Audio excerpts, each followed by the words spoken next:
Come on, you can do it. We're live. Here we are. And I'm delighted here this evening to introduce Tom O'Brien, who I've known for a number of years, actually. But it's great to meet up again, Tom, and have a chance to catch up like this. And Tom, I know, has a background in acting, and he's done stage acting as well as TV and film. And he trained at the National Theatre Studio and has worked as a director and acting coach all over the world, including for Cameron Mackintosh in the West End. And he's also directed his own work in London, Europe, and Off-Broadway. So I'm really pleased to have him here to chat to us this evening.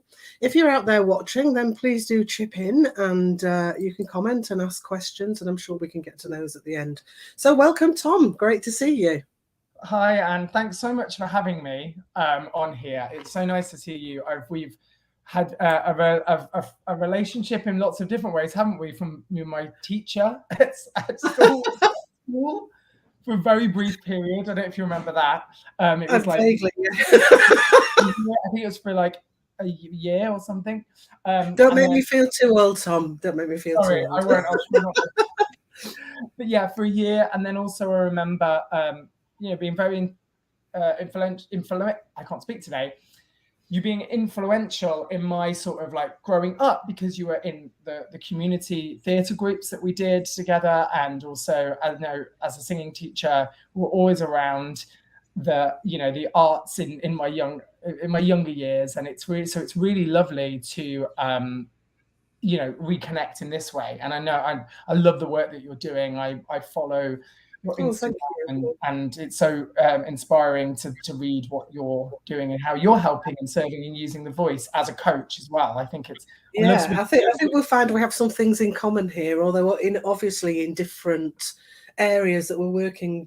So just before we get into all of that, though, tell us a bit about you and how you came to be doing what you're doing. So you can tell us about your acting coaching as well. Yeah. So now, yes, I'm a acting coach, and I still direct theatre. I just direct a lot less of it. I can talk a little bit about that, what that kind of pivot that happened for myself during the pandemic, actually, that I became much more of a online coach, and now I'm full-time really online acting performance coach. But yeah, my entry into the arts was originally through performing. I was a singer, dancer, and an actor, and I had that dream of going to work on the West End and be in musical theatre and do plays as well, and be a performer. And I was very fortunate. I got a scholarship to go to the arts educational schools in London. It's Arts Ed, and really definitely learnt while I was there a lot about the industry, and I learned. And it was very split focused, dance, singing, and acting. And whilst acting, I think, had always been the thing that I'd really loved. I think because I could dance, and singing was probably my weakest, as in naturally. I wasn't a naturally technical singer. I had to work really hard at my singing. I think it was a real 3 years of working out like who I am, what I want to do, and and also training for a profession that was obviously very tough, but also demanded a lot of you. And I look back now, and I'm sure you're the same. I always think I wish I had the perspective I do now back then when I was training, because that's it, isn't it? We learn as we go through life, don't we? And it can take a number of years to decide what we're going to do.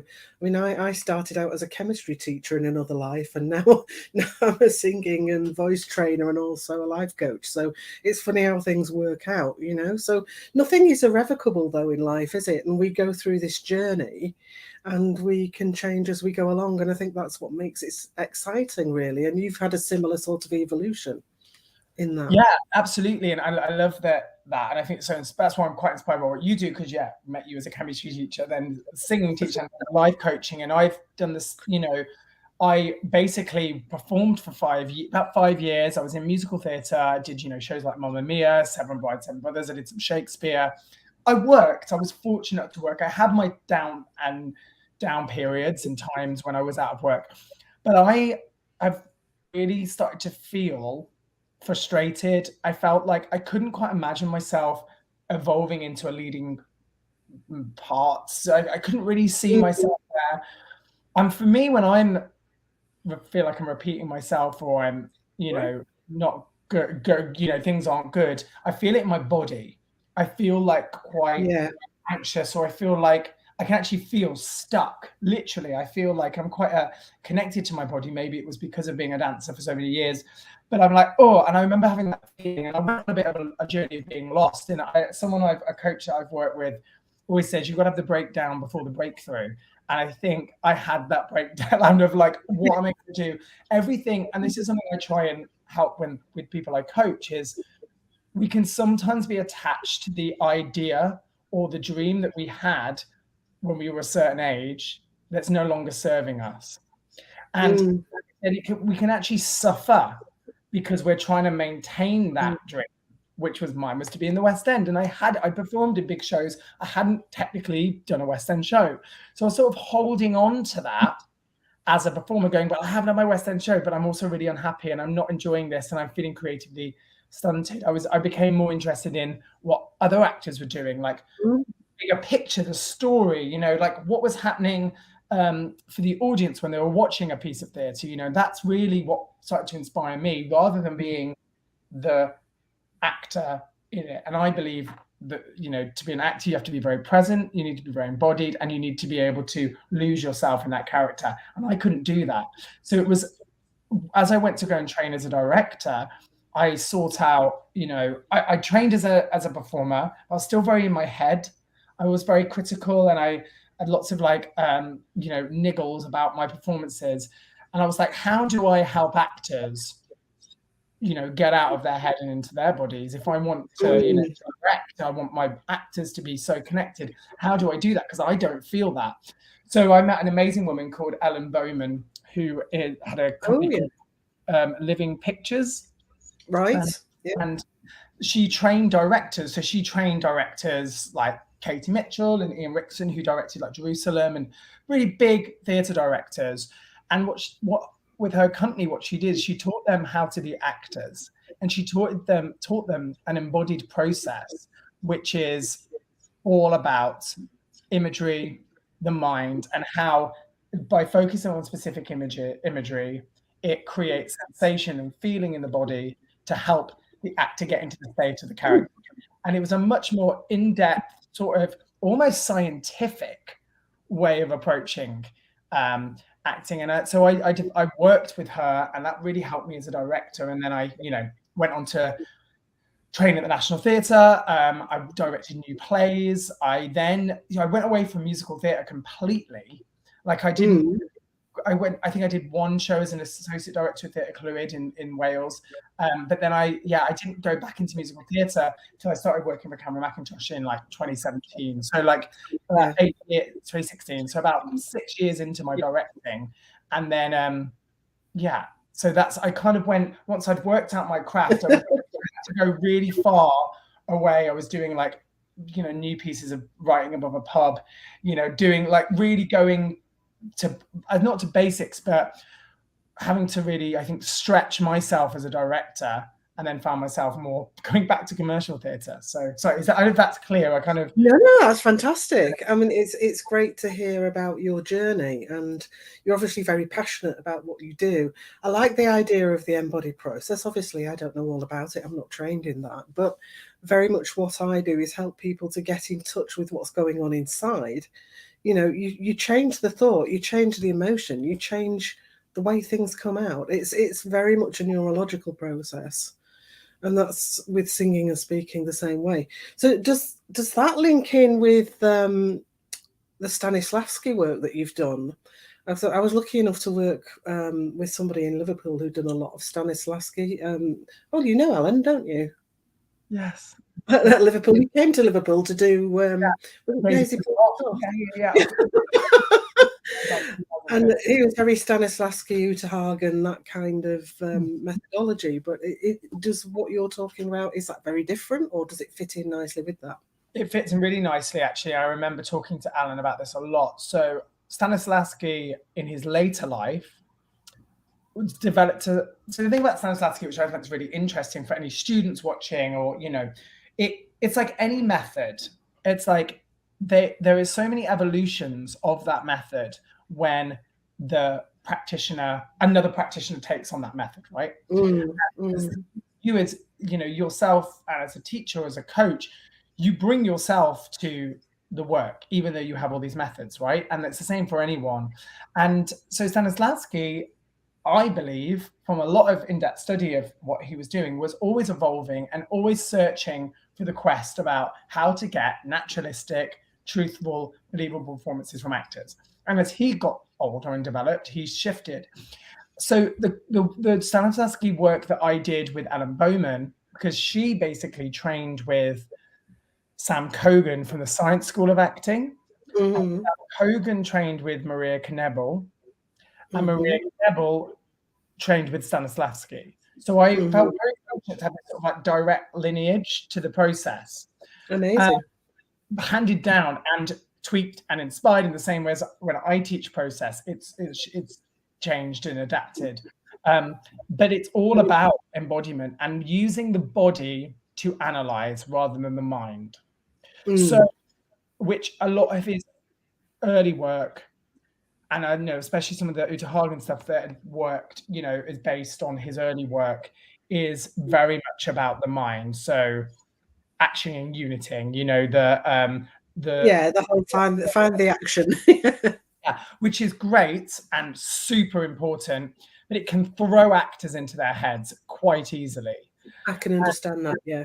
And especially actors who may have had trauma from school, not feeling smart enough. That's me, definitely. I was told by another science teacher, not yourself, that I was stupid. I was actually told I was stupid at school, and I didn't at school because I didn't understand that he's teaching. So anything slightly methodical or scientific used to freak me out. So because I had that thing where now I'm a science buff, I love it. I'm obsessed with quantum physics. It's the teacher, and I know, and you're wonderful teachers that would definitely. But I remember having that fear. So some actors have that when they get to Stanislavski technical stuff, because they're like, is it going to get me in my head? Is it going to limit me? It should all be a foundation to create depth character.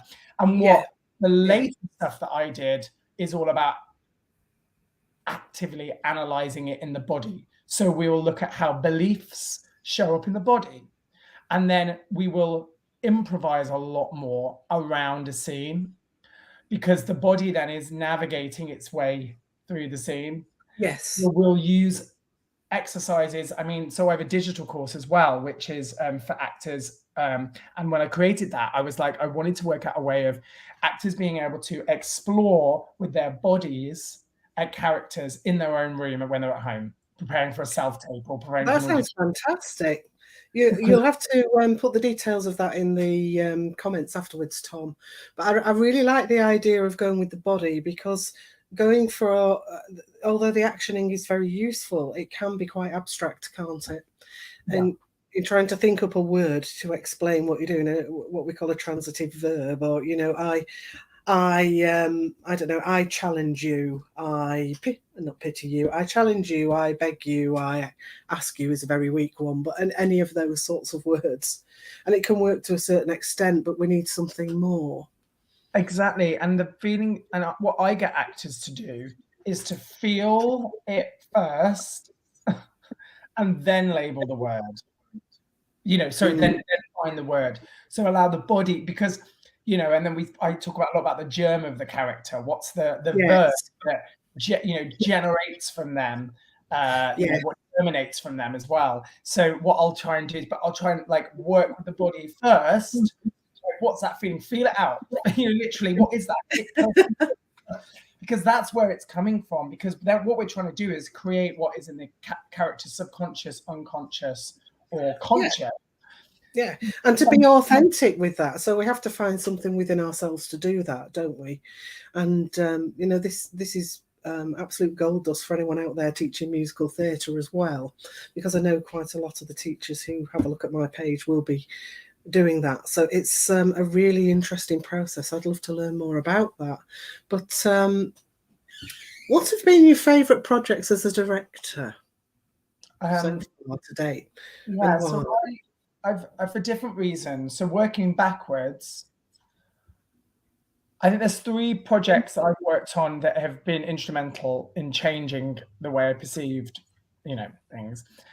So I think one of them was a play I did called Dogs of War, The Dogs of Mm-hmm. War, because it was the first time I realized as an artist, actually, it was a new play, that I was picking work that I connected with as a director, about my own experiences. I wasn't writing at the time. I'm starting to write now, but I'm very open about this. My dad had severe bipolar and had a real, I struggled, had a very difficult relationship growing up, and then I met a playwright who had a similar relationship with his mum and wrote this play, and I'd never read a play that I felt, oh my God, this is like my experience is in this play.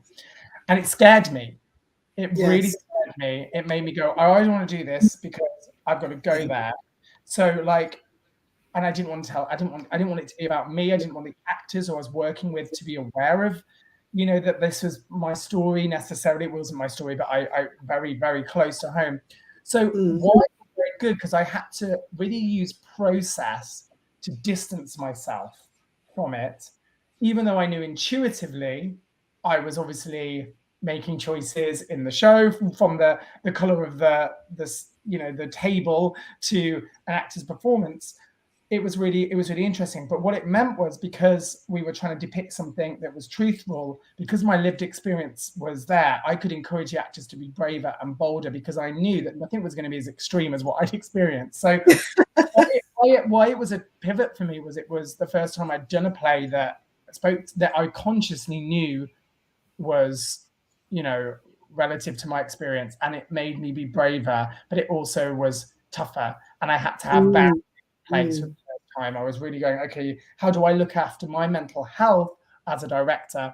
And then the work also, did really well, and went reviews in the Evening Standard, and lots of people came to see it. And that playwright's gone on and doing loads of great stuff, and it really shifted how I approached work. And then another project I worked on, I worked on 2 plays at the Edinburgh Festival the following year, because another play of mine in Edinburgh went to New York, and that was really amazing experience. So I learned a lot there working in New York. I'm actually in New York at the moment, and it was the first time I'd worked there and learned a lot about myself as a director in another place, because America, is an incredible place. Obviously, at the moment, there's a lot happening, and there's a lot of shifts there, but it's really, we speak the same language, but our culture is so different. So to be thrown in to a piece, to take a piece that I've been working in the UK and have to go and work in a different environment was huge, and lead as well a team in a different environment. That was quite a lot. But then, also the following year, I worked on a show that was called Foiled. That was a new play, and it was set and performed in a hair salon in Edinburgh.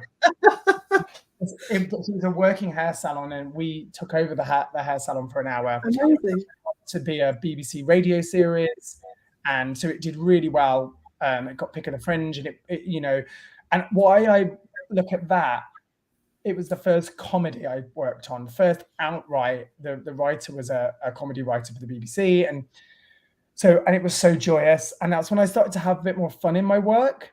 I did a lot of serious plays. I think I went through my mid-20s, and I think I went from that, I was in musical theatre, and I was doing, singing and acting. Now I've got to go do plays that are all about, horrendous, difficult. Yeah, so to prove that I'm an actor.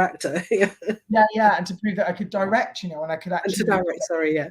No, it's good. But I think you learn a lot from drama, and then working on comedy was great, because actually all of and this is something for anyone watching, regardless of the genre, musical theatre, plays, film, TV, acting, we all need the same foundation of process of trying to tell something truthful. You can't play comedy. You can't try and be funny. Most characters in a comedy are dealing with adversity. They're dealing with a challenge that they've got to overcome. And what's humorous is the way they deal with that, and us as an audience. Yeah, otherwise it's just not funny, is it? It has to ring true. But what fascinates me is what you were saying about, coming to terms with things that are close to home for you. And I think all performers have to do that. Singers have to do it, actors have to do it, and actually people who are presenting have to do it as well. Because if you're, for instance, I was working with somebody recently who gave a TEDx talk. Wow. And this person was telling their life story, and a lot of that was very emotive. And you have to have some kind of process to help you through that so that you can tell it with authenticity, but without completely collapsing into it. So it's almost like sitting on your own shoulder a little bit. So that's the real challenge of it, isn't it, really? You've got to have something to hang on to enable you to do that. Absolutely. And it's about owning it as well, and understanding it. And there's something that I think all performers, creatives need to do. They need to really understand themselves. As artists and creatives, we can kind of get a bit lost in the work or the job or booking the job or doing the creative project, or it will be okay when I get that big job, I will then be happy. I will be sorting that. And it sounds like something you quote and put on Instagram, but it's true. Like, unless you are really understanding of how you feel about your relationships in your life, in your world, in your work, it doesn't matter what external success happens. Precisely. It's such an important thing in coaching, that I think that people need to actually be aware of themselves and get to know themselves on that level, which also, it sounds very deep for this time around a tea time on a Tuesday. But that's the nature of the beast, isn't it, when you're working with acting, when you're working with voice, in my case, so thinking of voice, obviously that's a very important aspect of what you do, and you probably get people to release their voices in a completely different way than I do, but we might have things in common. I was thinking around that. But do you find that I think about an internal voice and also an external voice? So the internal voice that guides us, the who we are, the self, how we want to show up, and that can be within our character, or it can be within our reality if we're just being ourselves, like now, for instance. And then the external voice that does the job. And then I have a third voice, which is the one in the head that can get in the way. Yeah, so that's a little paradigm. So how do you find actors cope with their voices during this embodied process? I love what you just said about the three. So I love working in threes and everything. So I always talk about the personal, the private, the personal, and the public persona of the character. So and we want to, when we're looking at a scene, really delve into, okay, in this point in the scene, are they operating from their private, personal, or public? Private being something that's only going on in their head, or a close relationship, or a close family member they would maybe discuss. And then personal, friends, colleagues, people around. Public, with strangers, doing a performance of some sort. What state is the character in? So I think where the voice comes in is all really connected to that. So for me, it's about, for example, we're talking now because I'm in public, but there's an element of personal because I know you and I'm comfortable with you, and I'm not really thinking about who's watching this or at every moment. I'm just I'm hoping people are getting stuff from this conversation. So that's when we've had some nice comments, actually, which I'll tell you in a minute. Well, thank you, and I really appreciate people turning up to listen. But there's an awareness of being public. So I'm thinking about how I'm articulating myself, thinking, am I clear enough? I'm correcting myself. Whereas maybe if it was just you and me chatting, I might be a bit messier. So it's how I articulate and how I use my voice in a public, personal, private is how I get actors to think about that. Because they have a different state of awareness in each one, really. Yes. So I think that really helps the voice. I always want to think about as well, when I'm trying to find voice with the actor, it's like, where does the character sit in the body? Like, where do they not just lead from, but where is their pressure point? Like, where do they feel tension? Where's their struggle? Where do they feel free? And then you'd know much more about this from a technical point of view. But if you're thinking about that, then that's going to affect how someone speaks. So if someone is playing a character that is hunched at their desk all day and doesn't really move, the voice is going to be more constricted. Whereas if you're playing, you know, I don't know, a yoga teacher who is always out there, their voice is going to move and come from a place of where they lead from. Oh, yeah. I mean, this fascinates me as well because obviously I work with people who are in business and are speaking for that reason. Yeah. And very often it is these tensions that the body carries that gets in the way of the voice, and also internal beliefs, which you've already mentioned. Well, yeah, the belief system is everything. For that, it is everything. We have to have that. We have to know ourselves and have that belief in order for that external voice to come out as we want it to be in our particular arena, as you've just so nicely put, you know, the public, the personal, whatever. And I've lost my own thread now. I was going to say something really brilliant and it's gone out of my head, but there you go. I was more just focusing on to what you're saying because I love hearing that, you know, and maybe it's going to pop back. If we talk about something else, it always pops in. It will pop back. It's just beliefs, because it was what you said about the beliefs. That's how I also generate the performance element, because I work as well with public speakers as well and entrepreneurs as well to help them find their story and tell their story. And ultimately, where the neuroscience that you were talking about earlier is like, we have collected beliefs all through our lives, and they are impacting every type of interaction and experience, consciously or unconsciously. And so what I do is try and find, well, what's the character's belief system so that we can embody that so they're in the right state, if that makes sense. That's really what the embodied process is. And also the values that go alongside those beliefs. Yes. So are their values and their beliefs, are they going along in a nice straight line? Are they coherent with each other? Congruent, I should say. Or are they working against each other? Because then you'll have a conflicted character. If the values of a character and the beliefs of a character are not going in the same direction, then you end up with a turmoil. And that can be a really great way to feel about that. We could be here all night, you know. It's such an interesting discussion. But anyway, so do you have, I have to wind us up in a minute, but do you have 3 top tips for actors who are looking to improve their work? What are your 3 top tips? Yeah. If I thought about this and I had 3, I think firstly, curiosity is something that can be worked on and practiced. And the more curious you are, the better you are going to be as an actor, because you are going to sharpen and expand your imagination and awareness so that when you get that audition or you get that opportunity, you are already oiled up and ready. If you don't spend your time reading plays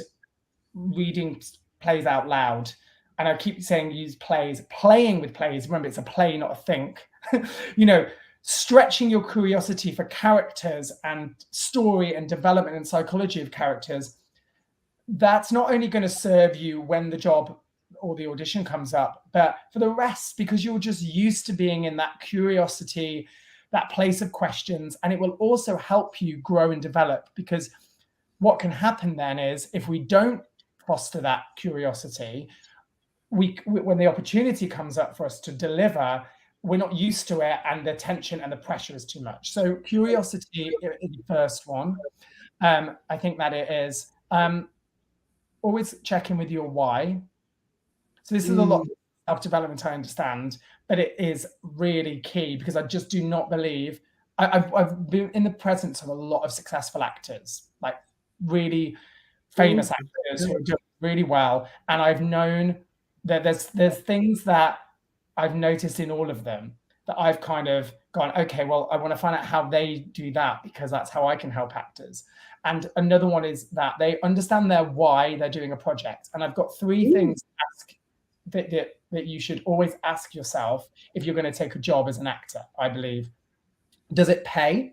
And if it doesn't pay, Of course. what does it pay you? And money, finances is very different for many different types of people from different backgrounds. So whatever that value is, yes, does it bring you joy, or does it help you grow? And I believe you've got to have 3 hell yeses or 2 hell yeses. And that's that. Then that helps you discern, because a lot of actors take jobs because they have to. And I think doing what you love in an environment where you're not happy is more painful than not doing it. So I always like to help actors feel a bit more, or have more autonomy over their careers. So that's a top tip that I would do. And I would say the third thing they should be doing is, because we've looked, curiosity is stretching your imagination. Checking in with your why while you're doing something is all about how you feel about what you're doing. And then the third thing is surround yourself with people of various ages, or as much as you can. And also go and surround yourself with people who are from very different lived experiences. So if you're working in musical theatre, go and volunteer somewhere. Go and join a political group. Get involved in something else. It will stretch you as an actor. Because if you're just working, and I love artists, creatives, they're all my friends, and my created family are artists. However, I've learned so much about people and situations when I've gone out of my comfort zone of my theatre and artistic world. When I go to, we have them in our families, I understand in that, but when you really go and volunteer, or you go to a meeting on something that's about your local councils, now you don't know anyone, that is only going to enrich your understanding of character development. I think so. So yeah, they're my 3. Sorry, they expanded. Fantastic, really good.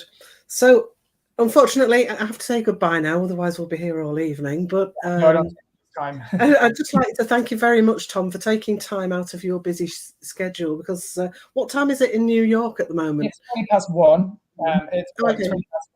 And I'm working. I'm very fortunate to coach actors in the UK and then some in LA and New York. So I came to do some in-person stuff. Now I can with them because maybe I work online, and now it's great as we are like opening up. We can connect and get in a room. And whilst I don't know about yourself, and I'm sure working online is amazing because you get to collaborate with people from all over the world.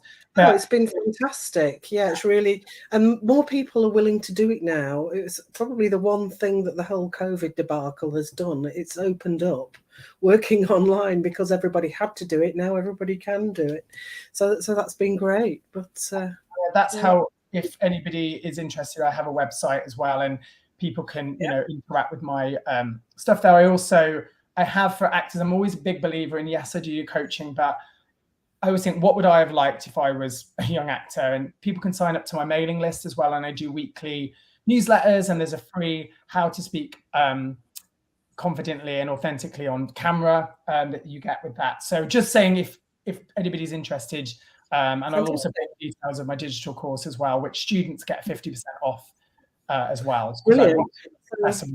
By all means, if you send me, I've had details once, but send me the details again, and we'll put those in the comments on the page, so people who come across the video can actually follow that up. So thank you so much, Tom, and enjoy the rest of your day, and I hope we can catch up with you again soon and find out what you've been doing. Thank you so much, Anne. I hope this has been useful, and I really enjoyed talking to you. And you.